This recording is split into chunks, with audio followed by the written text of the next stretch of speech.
Hi, I'm Tony Stefani with Hillside Christmas Tree Farm, and we purchased a chipper for the farm. If you've been following along, you've seen that I've been clearing the woods lines, and I want to do something with the tops besides putting them in piles and burning them. I know we can use chips around the farm when we're transporting people in the winter months during our season. The roads get muddy, so we can use those chips just to drop off and smooth that out. We can use them around the trees as mulch to help retain soil moisture and soil temperature, and there are benefits there too. So I wanted to take a little minute to kind of go over what we purchased. This unit is the BX42. It can do up to 4 inches. I've used it like 3 times now, so I'm pretty much an expert. It is self-feeding, and it runs off our Ford 4000. It's got a 3-point hitch, adjustable chute, point it where you want it. I shot them into our trailer, as you'll see, and that's why I can move around the farm and don't have to move it with the loader. Just take it where I need it, scrape it off, be great to go. One thing that I noticed, we bought this unit used, and we are missing the twig breaker, which kind of goes on the side here. And I noticed that when I was doing some willow and it was green, I was getting some clogging in the chute and had to kind of open that up and clean it out. Other than that, it worked pretty good. You kind of got to wrestle the things into the chute, because if there's any type of Y or it kind of hits something, it'll kind of pop out and it'll stop self-feeding. So that was kind of it was a little more manual intensive than what other units could be. So one thing we did, I know there's a shear pin for the PTO and shaft, that way you don't damage your tractor.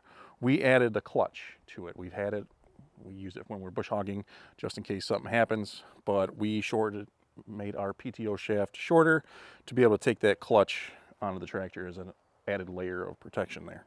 So let's kind of zoom around. We'll kind of talk as we do that. All right, as we walk around, we see our 3 points, our 2s on the side for the swing arms, and our top link on top. We see our clutch to our tractor's PTO, and the shaft. Got some wrenches here to the input shaft of the chipper. And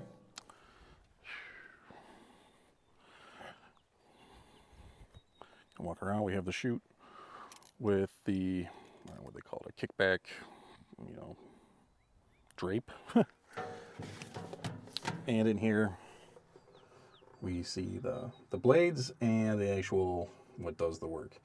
What would happen for me is a stick would hit kind of the upper part of this, and it would kick out, and that would make it stop doing the self-feeding.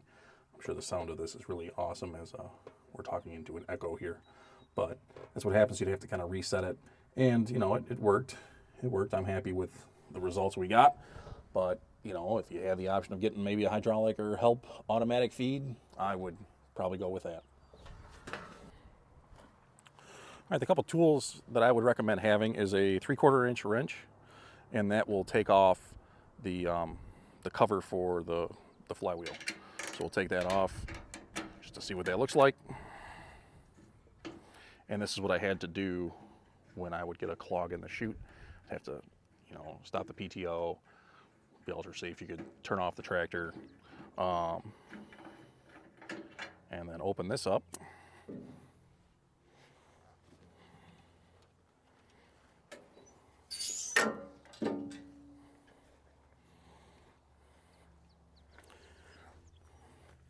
And clean out all the sticks that would be stuck in the chute behind there. Now I talked about the twig breaker,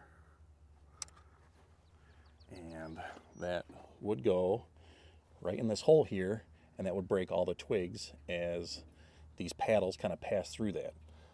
I will be getting that very shortly, but the other side here, you see the blades, and that's what does the damage. Don't stick your hand in there, obviously. And that's the chute with twig breaker. Put that back together.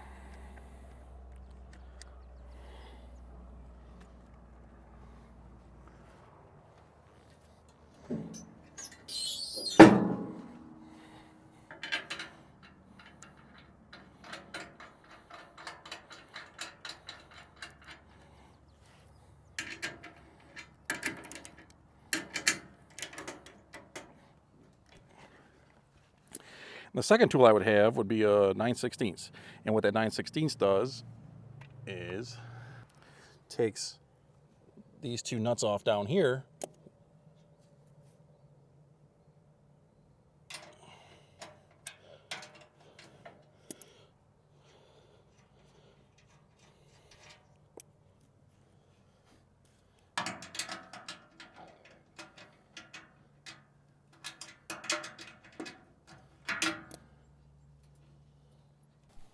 All right, two nuts there.